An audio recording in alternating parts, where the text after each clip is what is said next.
It's Sunday night, it's Chester's Dee106.3, and we are on DAB as well. It is the inimitable show that's industry listened to, and picking up quite a few fans as we go along. It's called Unsigned, and it's Keiron Fox here, and I have another guest with me, which would be handy, really, because it'd be useless not to have a guest on a show called Unsigned, because we'd be interviewing nobody, would we, really? Say hello, introduce yourself. Hi, my name's Pete Simcoe. Okay. Yeah, I live in Chester, and I'm a graphic designer by day, and a rock star in my own dinner time.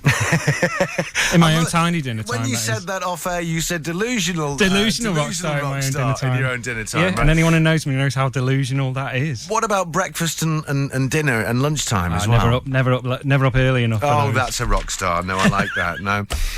Yes, indeed. Pete Simcoe, who doesn't work on his own in the band that we're talking about. But I mean, you've got so many roles, which we'll get into. Okay, but Audio Echo principally is your little baby, isn't it? It is my baby, yeah, and it's been working on it for a fair few years now, yeah. So there's you, and also you have a vocalist as well, don't you? I work with a vocalist. I mean, Audio Echo has been sort of developing over the last 10 years as a selection of instrumentals that I've been working on, playing guitar, bass, synthesizers, and that sort of stuff. But I mean, I have worked with other people. But there was a guy I bumped into at an open mic a couple of years ago called Alex Eddy, who lives down near Chirk, and we've been working together for a couple of years. So primarily, I mean, I go away, create all the backing tracks, but we work together on tracks, and certainly vocally, he's very impressive, and people have likened him. You know, it sounds like Eric Clapton. I even said he sounded like Holly Johnson once, which the mind boggles really. But to go from Eric Clapton to Holly Johnson is quite a leap, though, isn't it? Quite a leap. In vocals, is he capable of that transition? Is he? Occasionally, he does sound that way, but no, there's a lot of people flatter him, and rightly so. He's a great vocalist. And you met just at an open mic? It was an open mic, yeah, down in it's called Glass House. Unfortunately, it's closed. It was in the small village of Keiron, which is I know Wrexham way, yeah. So bumped into him there. And I mean, we get on very well as friends as well. So yeah. That's how bands form, though, isn't it? Really, it's friends, and you meet, and it's a chance coming together. People who've been on in previous editions of this show, they've either been thrust together at college, or they've been thrust together on holiday. Was one particular situation, and you bumped into each other at an open mic. Open mic, yeah, and an open mic is great, and open mics are always fun because there's such a mix of anyone can go and play, and anyone tends to go and play. So you get a whole variety of. So how long has this project been running? Okay, I mean to call you Unsigned, presumably that's your goal to get more signage and be more recognised. But how long has it been going, Audio Echo? I mean, the thing is, I've been playing guitar since I was 15. So. And you're 16 now. Yeah, mentally. In physical terms, I'm actually 40 this year, coming up to 40. Joking, really? I joke around with people, kind of saying, look, my goals and aspirations have not actually changed since I was 16. I'm still sort of, sadly, maybe it's just it's just immaturity, maybe. But I still have, world tour is still something I need to get out of my system, I think. The most fascinating people that I know still have never grown up, so I'm holding my own hand up in that particular thing. Anyway, I hate putting people into pigeonholes, but I mean, how would you describe yourself? The sound of Audio Echo? It's somewhere between electronica, prog rock. I mean, influences for myself range from kind of Depeche Mode through to Pink Floyd, through to Led Zeppelin, through back again to Simple Minds and groups like that. And I actually picked up on the Simple Minds. I forget which track it was because you've got a website as well, which is audio Echo, isn't it? Yeah, audio-echo.co.uk. Yeah. Okay, and of course you're on Facebook as well. But I actually picked up on that, and I forget which track it was now. But that was something that came through. Also, Yes. Yes. Okay. Yes. In terms of prog rock? Yeah, I mean, I'm saying that I've done an album cover for Bill Bruford, so I can't say too much, but I'm not a huge fan of Yes. I've always been a bigger fan of like Pink Floyd and the like, really, and the Doors and that sort of thing. Yes is something,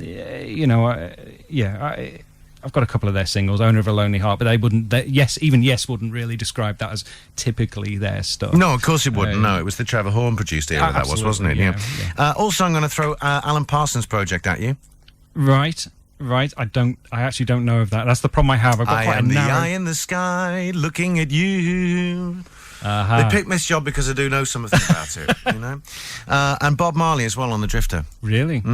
Just thinking about it. Anyway. I mean, vocally, Alec, you know, has quite a range on that, and there is, I think, maybe possibly picking up from that, you know, from the vocal. I like it. I like the fact that you're variable. I wouldn't say that you sound like these people that can just pick up little inferences. I appreciate that. You know? Yeah, I appreciate that, because it does concern me when I'm writing these things. You know, it does take a long time, because it's very easy to fall into, you know, here's the favorite sound I like. Here I like doing, you know, there's a particular riff that I like playing all the time. You could easily just do that on every track.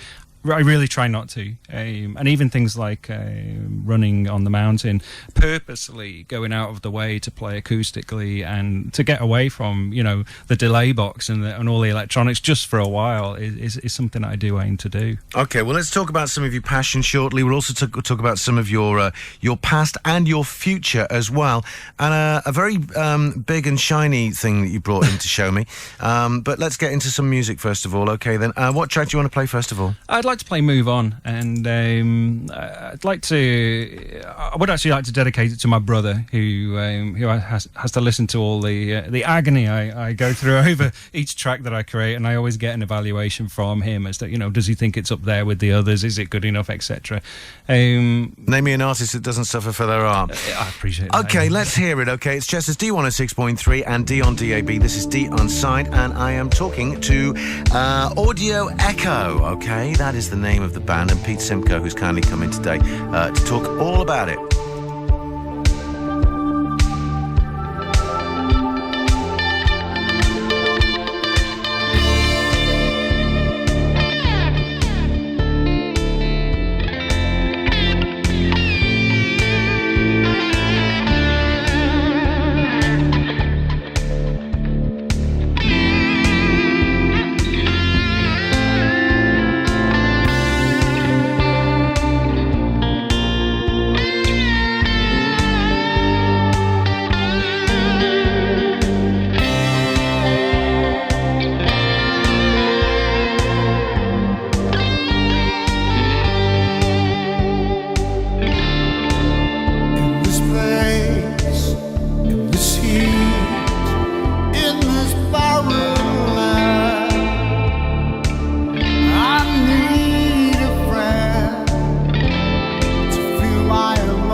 Sunday night, as you know, this is Unsigned, this is Keiron Fox, and it's Dee106.3 and Dee on DAB that you're in tune with. Audio Echo and Pete Simcoe, my guest this particular week. You've just heard the track Move On. Tell everybody in your own words, what did you feel when you were writing that? What was your aim? What did you feel it was about?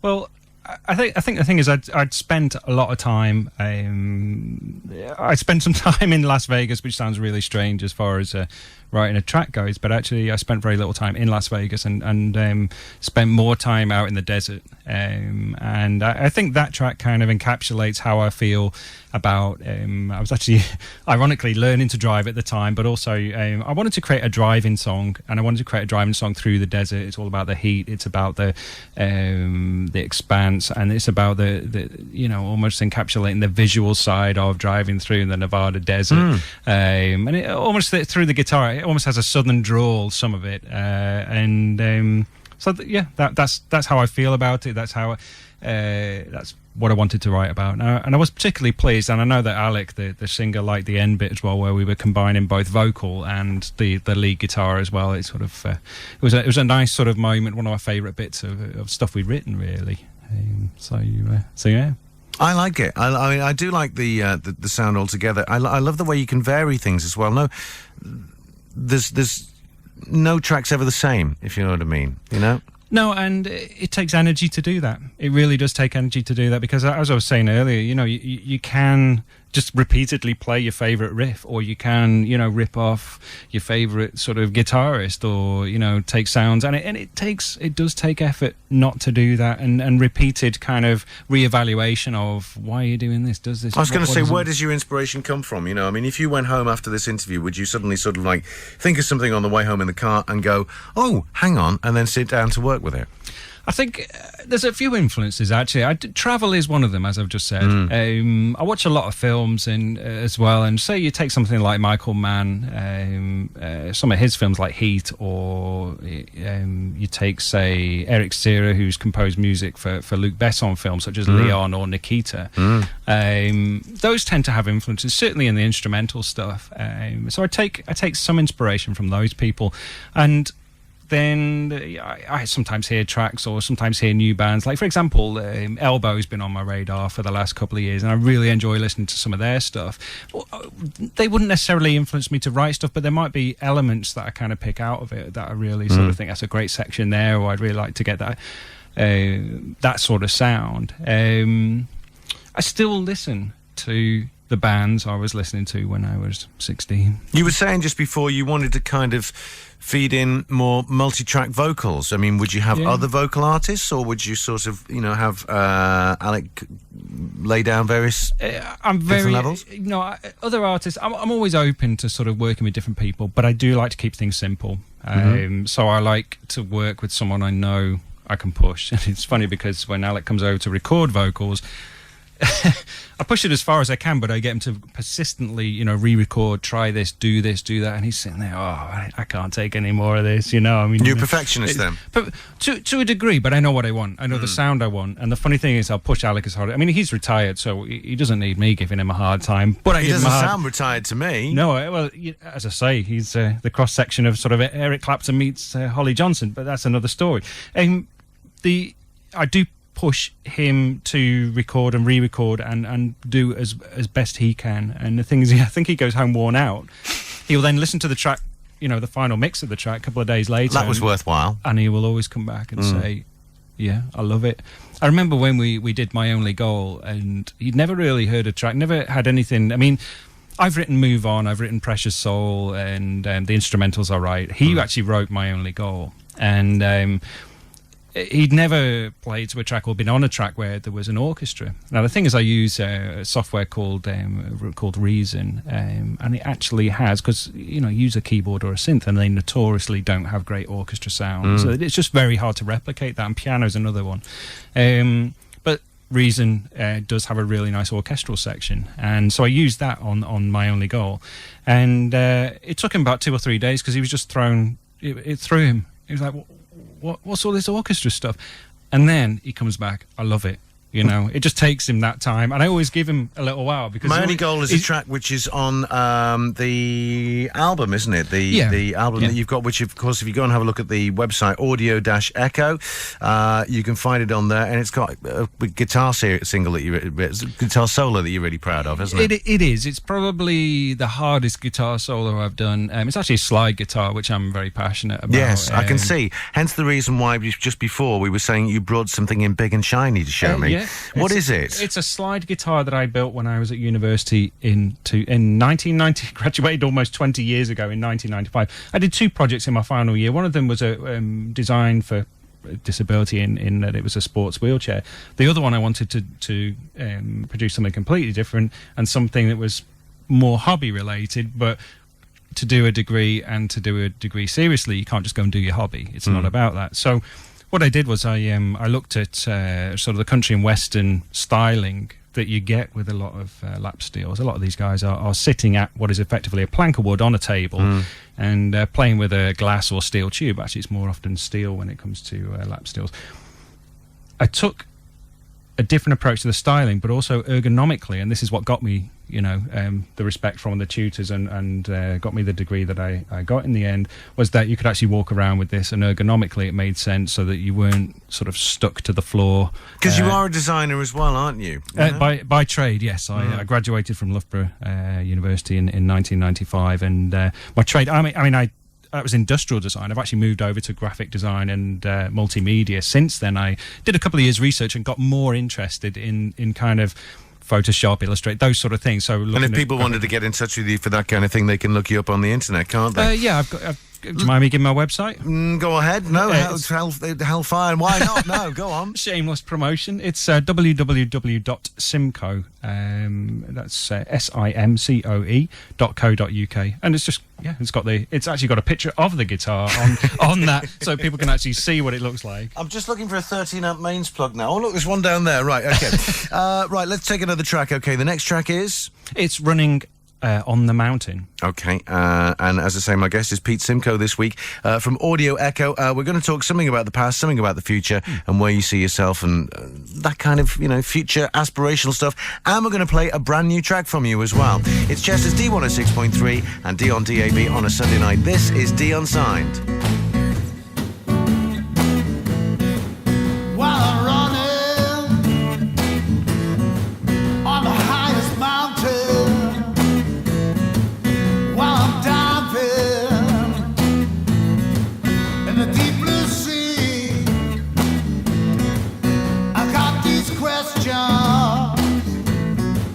Always on my mind. Yeah, these questions. Will I ever find? Will I ever find my way? Will I ever have the words to say? I'm wondering what I'm gonna say come Judgment Day. I gotta hope I'm gonna find my way. I'm wondering what I'm gonna say come Judgment Day. I gotta hope I'm gonna find my way.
won't hear anywhere else because it's from an unsigned band and it's a fresh and wonderful sound, completely unlike anything else. Here at Chester's D106.3 and D on DAB, it's D Unsigned. I'm in with Pete Simcoe from Audio Echo. Thank you for coming in, Pete. And that particular track, Running on the Mountain, totally different again to Move On. Yeah, I think, again, in the back of my mind, there was two reasons for that, actually. In the back of my mind, I don't simply, as I was saying before, you know, it takes a lot of energy to work on each song because you don't want it to be like the last one. You want it to prove, you know, explain something else in terms of your art, but also prove that you can do something else and expand the range that you have. Also, I was also aware that I'd worked with Alec on a couple of his songs, and I just had it totally my way. In that I'd really pushed to create the backing the way I wanted it done. So on this one, I said to him, you know, I'll stick true to the original sound, and it helped me because it forced me to do something that naturally I wouldn't go to, which is an acoustic guitar. Ironically, at the end, he said, how come it doesn't sound like all the other tracks? It's like I'd really tried to sort of make it more acoustic, more like he would naturally sort of present it to me. He liked it. In the end, I think I was more pleased with it because I was surprised that, you know, I could pull off an acoustic track to the same level that I could do the electronic. The electronic tracks, that's what I've been doing for years and years and years. Acoustic style tracks, much less. So for me, it was a bit of an achievement in that, you know, I could do something to the same standard, or at least I perceived it was the same standard as the other tracks that I'd done. Could we see you maybe dipping your toe into the world of dance? I am interested in that, but only in the sense, say, for example, you've got, say, Paul Oakenfold's Ready, Steady, Go, something like that. It's actually quite... it's very energetic. It's a dance song, but it's also got a guitar edge to it as well. Yeah. Especially the Korean mix, which... it was used in The Born Identity, wasn't it? It was used in The Born Identity, but actually the Korean mix was used in the film Collateral with Michael Mann, and that's why I made reference to him before. So something like that, sort of hard edge, with using guitars as well.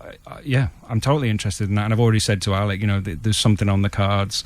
I think the next one's going to be a nod to sort of old school Led Zeppelin. That's flattering myself a bit, but it's going to be a nod in that direction. But then after that, I'm really keen to push something more dance-like, something, because again, it's a sort of extension of the electronica side of things. Okay, I mean, where can people find your music? How do they go online? They can download it as well, can't they? They can, yes. I mean, we're on Bandcamp, but probably the best way and the easiest way to hear all the tracks. Just to explain Bandcamp, I mean, you can actually you have to pay to download it, but you can listen to it. Yeah, if you want to own it, then you can pay for it, which I think is an excellent idea. Yeah, absolutely, and you can just buy individual tracks, that sort of thing. At the moment, we're actually working on a donation basis with Audio Echo. So if people go to www.audio-echo.co.uk, you can hear the tracks before you even buy them. That's the beauty of that, and that you can preview them, see if you like them, and then download from there. So yeah. Wonderful. Okay. Now, gigs-wise, I noticed on your website you've been pretty busy, haven't you? But there's one coming up on Street. on Osford Street. You've got another one coming up in Osford Street. Well, in July, literally yesterday, just got the Brook Street Carnival on the 25th of May. Yeah, on one of the stages. Let me shake your hand. I will shake your hand as well. Because you know it's going to be down there doing comparing, don't you? You'll be down there. Yes, exactly. Yeah, you'll meet my erstwhile friend, our 6-foot pussycat, who's called Chester the Cat. When we talked on the phone, I was trying to rack my brain, and I'd seen him.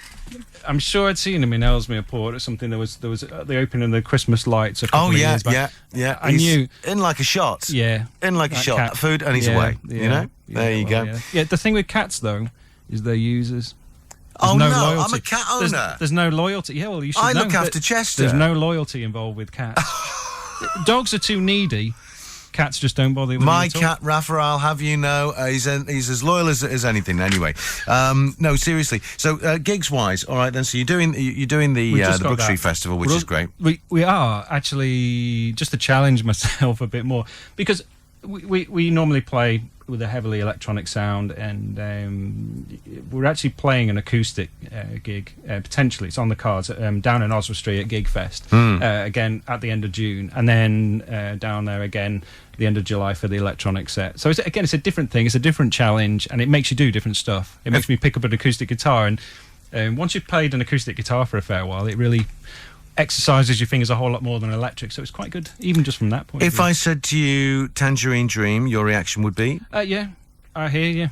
Near Dark, great film. If I said to you Kraftwerk, your reaction would be? Yeah, again, I like elements of their stuff. Because there's a lot of parentage, isn't there, or grandparentage in electronic music from Kraftwerk. Yeah, absolutely, yeah. I mean, the accents are perhaps a bit dodgy, but she's a model and she's looking good. Well, the thing is, you take Tangerine Dream, and they did some iconic for various reasons, but even down to the program I used to watch when I was a kid. They did Street Hawk, if you know. I remember. If you ever want to if you ever look it up online, you will see the most po-faced performance of Street Hawk being played to an audience of deadly serious people. Lovely. Look it up. Classic, film or TV? Classic. Would you do that as well? Writing for film? I'd love to do film. I'd love to do film soundtrack. Say again, I mentioned Leon Nikita. That style. I'd love to do that. Well, listen, it's been an absolute pleasure actually talking to you, Pete. I wish you every success with everything, appreciate that. and I will look forward to seeing you at the Brook Street Festival. Thanks for having me on the let's show. I will shake your hand again. All right, then. I'm going to have a photograph with that big blue shiny thing of yours, if that's okay. Thank you very much. It's Unsigned. My guest this week, Pete Simcoe from Audio Echo.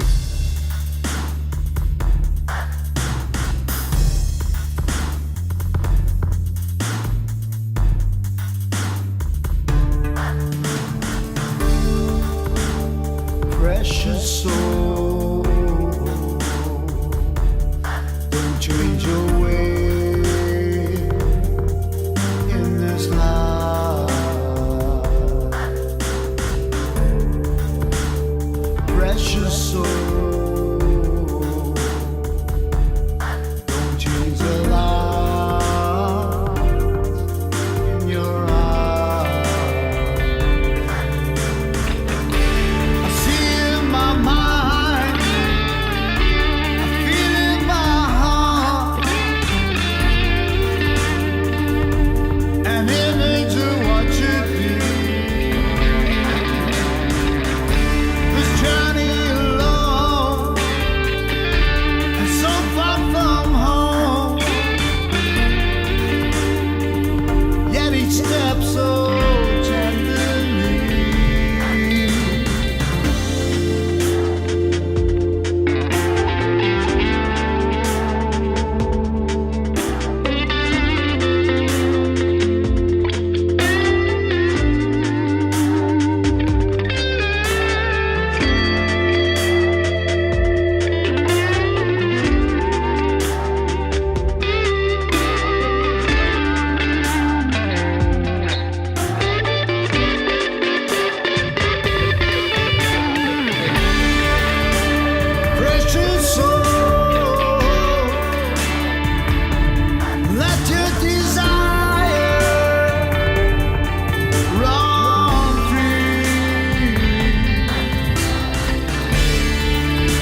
precious soul.